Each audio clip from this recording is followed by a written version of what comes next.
it going? Yes. Okay. Wait, I feel like it needs to go. Maybe I'll hold it. It doesn't. Alright, so, my 22nd birthday, I feel like this has been a year of healing. So, I'm going to go to all the women in my life who have become very important to me. I want to ask them, what do they do in order to heal from past situations or from trauma? Okay, for healing, first I pray to God. Amen. Then after that, I hope that I am alone.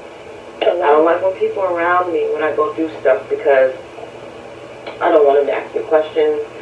I need time to think, to figure out what happened, why it happened, and how can I go forward.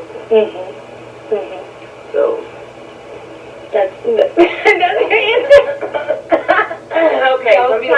Sometimes wait, I do you don't write. Have to go more. Okay, yeah, thank you. I may write in a journal. I may dream or have visions of. Is that too deep? No, okay. It's not too deep. I want you to dive, baby. About like me doing things. Okay, to try to change the situation. You know, just look at different scenarios. But you know. Okay, well I see you within me. Okay. I'm sorry. It's gonna have to keep going if I pause it. If I pause it, we ain't gonna start it again, so. Hit me with it, girl. Wait. What did they say? Commercial. So, I will admit that my healing process took a lot of damage before I could actually even begin to take that first step. You know, I feel like I had to, reconcile with myself who am I, and also, what I need. Whenever you're in a state of trauma or you've experienced trauma, you're in survival mode the whole entire time. And the biggest part about healing is taking yourself out of survival mode. Basically telling yourself that you don't need to defend up anymore. You don't need to get by anymore. Right now, you need to live. And that was hard for me to even recognize because, truthfully, with all of the traumatic experiences that I've gone through, whether it was sexual trauma, family trauma, trauma with relationships, toxic tendencies, self-destructive tendencies and everything. All of that coming into the fold of things, I really didn't feel like I deserved to heal. And I felt like, I was kind of broken beyond repair. And the only thing I could really do was basically live for others and not really live for myself. I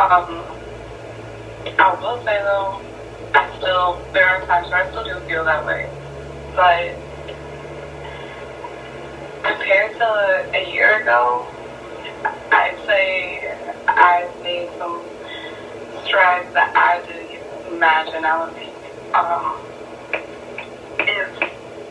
If I were to tell what happened, if I was me last year, and you telling me that I would be, living out in my own apartment, I would be cutting off a toxic ex, I would be trying to turn a new leaf that did involve serving and taking care of people who regarded me as the oldest daughter, to take care of everything.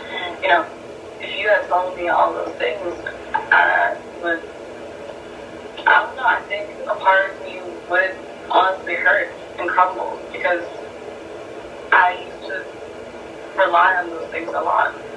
those things were my ways of coping with the trauma that, even though they have instilled in me, they were the only things that I could turn to. Those are like that idea that, you know, what was it, misery needs company, or company needs misery, or something like that. I believe it's, yeah, misery needs company. Yeah, like, you're, like, even though I'm miserable with you, it's nice to have company. So, that's sort of the stage that I was so accustomed to. And I think right now I'm entering a new era. Like, Yes. like, I feel like this is a weird time in my life where I'm uncomfortable, but it's a good type of uncomfortable. And it's, you know, these little milestones that occurred, like, which I didn't think I was going to block my ass and not talk to you guys. I didn't think I was going to, you know, go ahead and not talk to people in my life who I regarded as, you know, being the people that I had to take care of and everything. Although they were taking so much from me, I got to live with myself and be like, it's okay not to forgive them. You know, it's okay to feel like you have to be indebted to them. Yeah. And it was, yeah, I mean, it was one of those things where I finally said for myself, even if there are times where I had to feel like it would be easier to just give up in my bed and just lay dormant in my own thing. I mean, truthfully, that's what I'm doing right now. Look, baby steps.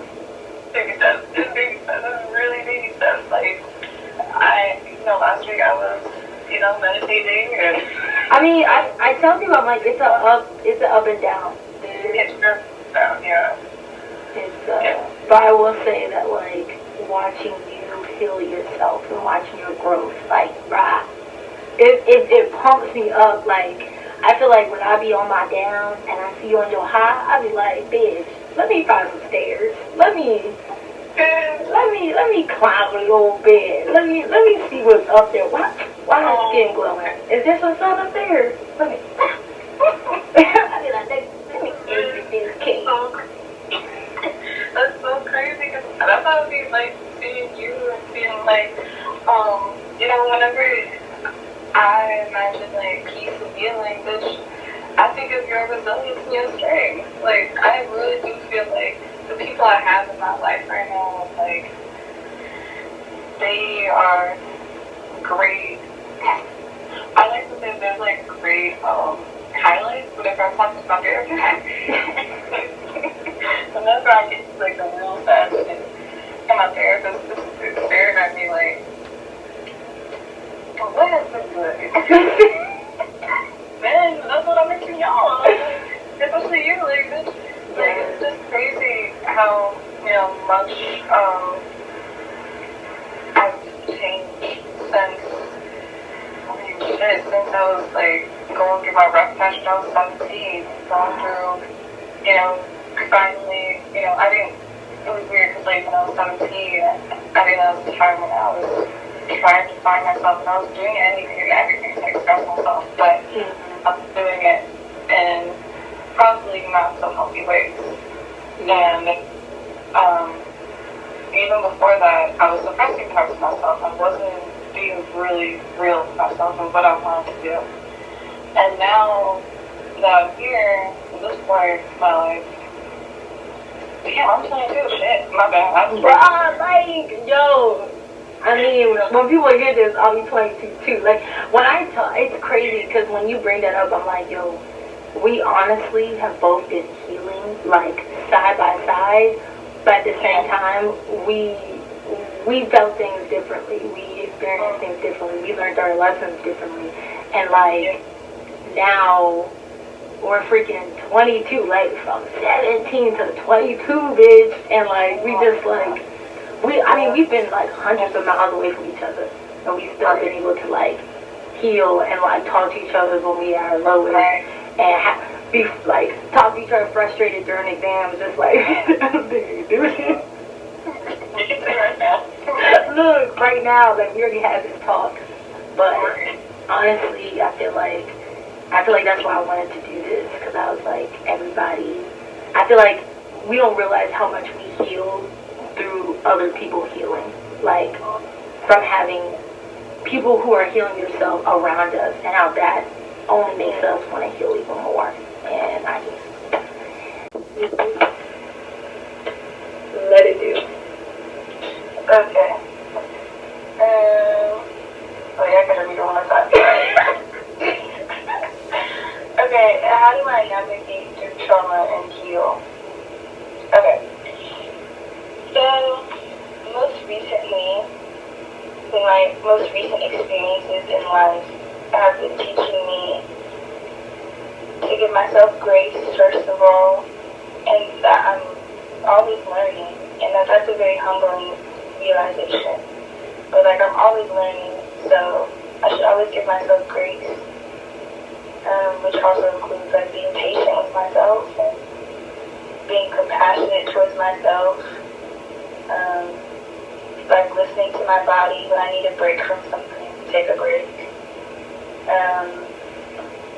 But I think the most powerful lesson I've learned in 2020, well, it's not over, but I'll say thus far, in relation to my trauma and my healing, would be that I deserve pleasure, because a lot of my trauma stems from religion, and a lot of my trauma is like sexually related. So a lot of my healing includes me doing what I want to do, and like listening to myself and responding to myself, but like reminding myself and really, really telling myself, like, yo, you deserve to be happy. Like, you don't have to sacrifice your happiness for someone else, or for a moral that doesn't really exist, or for this religious commandment that is actually ridiculous, like, and it's violent as hell. And so, yeah, I navigate through trauma by giving myself grace, and I'm healing literally by pleasuring myself, because shit is lit out here. I don't have to be like bad all the time. I don't have, like, I can do things to release the tension in my body. So even like stretching and pleasuring me, like on multiple levels, like stretching to literally like release tension from my body and just feel good. And just laying down on the floor, listening to music is something that I've been embracing recently. Yeah. And then, you know, there are other forms of pleasure. So yeah. But it's really with myself. It's like reclaiming my body and reclaiming my pleasure. And I kind of don't even want to use reclaim because it's been so overused because of masculine. But that's really the word. Reclaiming my body and reclaiming my joy and my happiness. Yeah. Well, I love it. I love it. Yay! That's a wrap.